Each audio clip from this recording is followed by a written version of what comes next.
Hey guys! Welcome back sa ating YouTube channel. Again, this is BM Gaming and today, ang pag-uusapan natin is itong si Vantage Markets.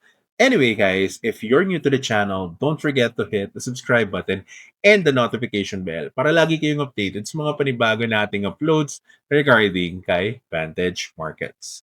Let's go!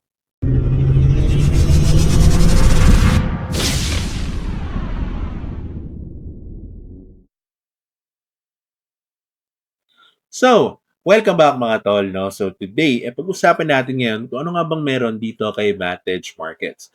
But anyway guys, bago tayo magsimula, gusto ko lang sabihin na this is not a financial advice and hindi rin po ako financial advisor. So please make sure that you do your own diligence before trading. Kasi mahirap naman guys na papasok kayo sa isang trading broker nang wala man lang kayong ka-idea. So please make sure na aware kayo kung paano ba kayong to trade and anong strategy ba yung gagamitin nyo before even considering trading. Okay? Anyway, lumapit sa atin si Vantage Markets para magpa-review ng kanilang platform. Now, the thing is that I've been using Vantage since 2017. Okay? I think that was the first time that I was able to trade as well sa Forex market. Kasi nung time na yun, guys, yung Bitcoin sa CoinsPH nyo lang mabibili before. So, hindi pa ako masyadong familiar with the cryptocurrency. Pero that was the first time na na-encounter ko si Vantage Markets. Now, this platform has been existing for almost 12 years na. And at the same time, guys, ang pangalan kasi ni Vantage before is Vantage FX International. Pero right now, they rebranded way back 2021 no, to Vantage Markets. Now, ano nga ba yung in-offer na services ni Vantage Markets? So you will be able to trade multiple currencies here. So forex, you can also trade commodities, CFDs, and I think they also cater crypto right now, which means that it's becoming like an all-in-one platform for every traders. And isa to sa mga pinaka the best, I would say, na broker that you can use kung sakali mga naghahanap kayo ng platform na pagtitradean. Anyway, yung APAC Gala dinner nila guys is naganap sa Vietnam. And as you can see on the video guys, sobrang daming attendees yung pumunta. I think 400 yan na attendees. So that includes the management, that includes the traders, that includes the introducing brokers. Everything na part ng success ni Vantage Markets is there. So they actually conducted it to recognize those people at the same time to recognize what Vantage have done for the past couple of years. Now, kung mapapansin nyo din, guys, they spent a lot of money, no, advertising the project as well around the globe kasi it also caters, other customers from other countries. No, hindi lang siya open for United States and Southeast Asia. It caters also European clients as well. So basically all around na yung or kumbaga all around the world na yung kinikater na customers ni Vantage Markets. Not just that, guys. No, they also are doing or they're doing charity works as well. As you can see, they have this specific charities that they're helping. So hindi lang siya focus on just making money but also helping people who are in need. So that's the good thing about it. Now, sabi ko nga, I've tried using this broker since 2017 pa. And so far, never naman ako nagkaroon ng delay sa payout. And I think isa sa mga nagustuhan ko dito kay Vantage Markets is napakaliit lang nung spread nila. Tapos, meron din silang option wherein wala kang binabayarang commission per trade. So, isa yan sa mga ina-avoid ng mga traders, especially those who are trading bigger amounts because every time that you trade sa ibang platforms, guys, is meron silang commission na dinideduct. I think 1% sometimes. So medyo malaki na yan guys, especially kung ang laman ng account mo is around 400,000. So 1% commission fees on every trade is something that, Vantage doesn't have, which means that you will be able to enjoy the perks of trading without, paying the commission fees. Now, since we're done tackling about the events, kasi na-recognize na yung mga tao na dapat ma-recognize doon sa gala dinner event nila. And let's talk about how you will be able to start in this platform. So dito guys, you can actually sign up, but the good thing about it is that they do have a deposit bonus on new users. So kung mapapansin nyo dito guys, kapag nag-deposit kayo, let's say for example, nag-deposit kayo ng 500 USD, you will be able to get 250 credit bonus.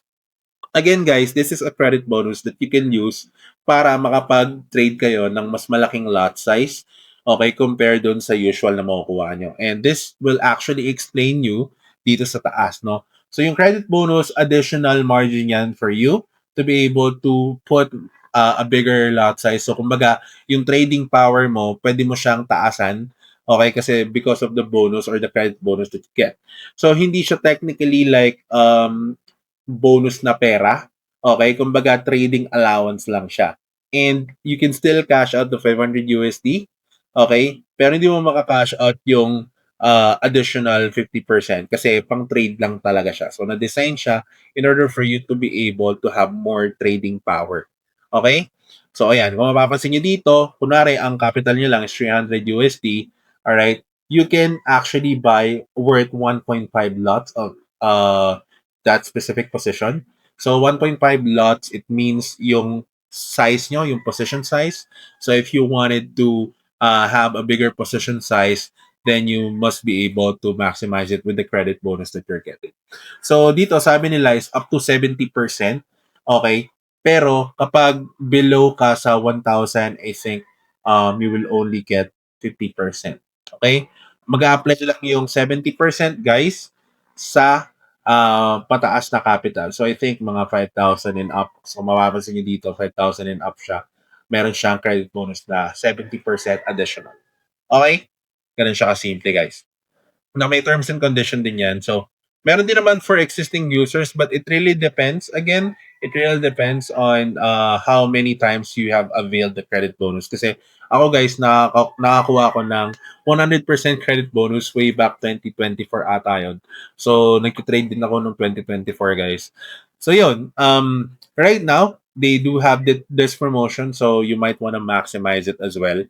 Now, the thing is that you can also maximize Vantage in terms of their educational system. So, meron silang educational system dito, guys.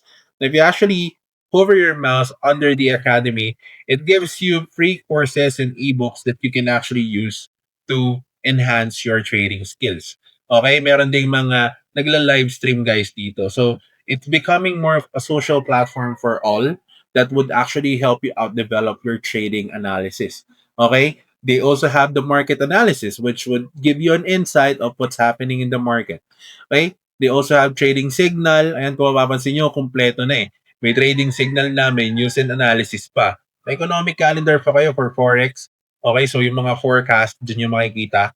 Okay, and then you can also use the Forex BPS. Now, the Forex BPS is actually used for those who are trading using a expert advisor or a bot, no? Kumbaga, yung EA, ginagamit siya so that you don't have to really sit on your desk to trade.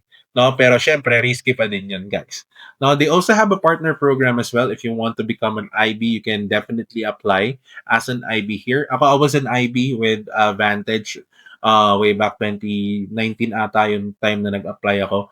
I think na terminate na lang yung contract ko because I wasn't able to trade dahil nga nag-focus tayo sa crypto, guys. But anyway, I think I will be using this as well as one of the advantage, no? Of course, kasi pag IB ka and you're also a trader, mas malaki yung magiging bonuses mo. Okay? Normal yan, guys, no? Sa mga IBs. So, yun nga, may mga promotion sila. Ito, hindi ko pa to masyadong, hindi pa ako masyadong familiar dito. Pero aralin ko to on how does it really work. Okay, pagdating dito sa funds growth nila. So, 13% PA to, guys. So, sabi nila dito, get a steady stream of cashback up to 13% PA. Maintain a minimum daily eligible funds and trade at least, medyo mataas to, guys, 200,000 national volume, no? But if you are a trader na talagang, batak ka talaga, malaki yung funding mo, well, this is one of the best platforms that you can use because of this 13% PA kung ganyan yung volume na tinitrade mo. Okay? Now, where do you actually trade?